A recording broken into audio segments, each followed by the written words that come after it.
Mursyid Tarekat Qadiriyah wa Naqsyabandiyah terakhir yang mampu menyatukan kepemimpinan keseluruhan cabang tarekat itu. Dia murid dan salah satu khalifah Syekh Ahmad Khatib Sambas, penyusun Qadiriyah wa Naqsyabandiyah. Lewat Abdul Karim yang berpusat di Banten, tarekat ini tersebar ke berbagai daerah di Nusantara. Tidak hanya dalam soal olah batin, lingkaran tarekat Abdul Karim juga terkenal karena sebagian murid terdekatnya dihubungkan dengan pemberontakan petani melawan Belanda tahun 1888. Tahun kelahirannya tidak banyak diketahui, tetapi sebuah sumber memperkirakan dia dilahirkan pada tahun 1830 1250 di Desa Lampuyang, Serang, Banten. Nama orang tua dan masa pendidikan kecilnya juga tidak banyak diketahui, kecuali dia tinggal di daerah Banten. Tokoh ini dikenal kemudian belajar ke Mekah, sezaman dengan para sahabat yang ditemuinya, yaitu Imam Nawawi Al-Bantani, Syekhona Muhammad Khalil, Syekh Mahfuz At-Tarmasi, dan lain-lain. Di kota Mekah ini, dia belajar diantaranya kepada Syekh Ahmad Khatib Sambas yang saat itu sudah menjadi pengajar di Masjidil Haram, sekaligus mursyid tarekat Qadiriyah wa Naqsyabandiyah.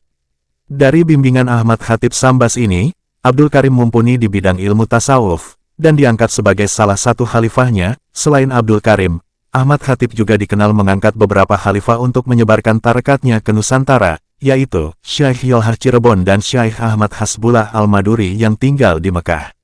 Beberapa murid Ahmad Khafi juga mengajarkan Qadiriyah wa Naqsyabandiyah meskipun tidak ada keterangan apakah benar-benar telah diangkat sebagai khalifah ataukah sekadar sebagai badal. Setelah memperoleh ilmu di Mekah, Abdul Karim kembali ke Banten, diperkirakan pada tahun 1860-an, kemudian mendirikan pesantren dan menyebarkan tarekat yang diperoleh dari gurunya.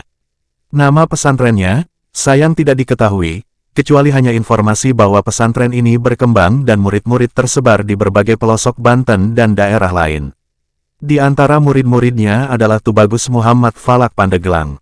Para pejabat pemerintah juga menghormatinya, karena Abdul Karim telah menjadi tokoh terkenal, karismatik, dan oleh masyarakat disebut sebagai Kiai Agung dan Waliullah.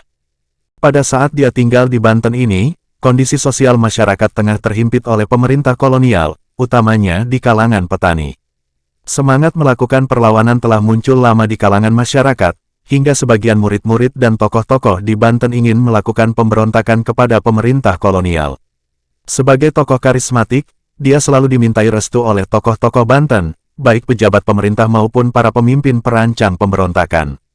Beberapa muridnya yang kemudian dianggap berperan dalam mengajak pemberontakan adalah Tubagus Ismail dan Hamarjuki, yang menjadi salah satu khalifahnya dalam tarekat.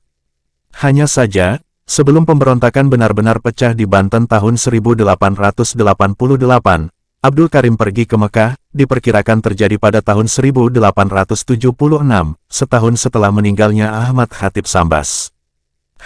Marjuki kemudian juga menyusul pergi ke Mekah sebelum pemberontakan terjadi.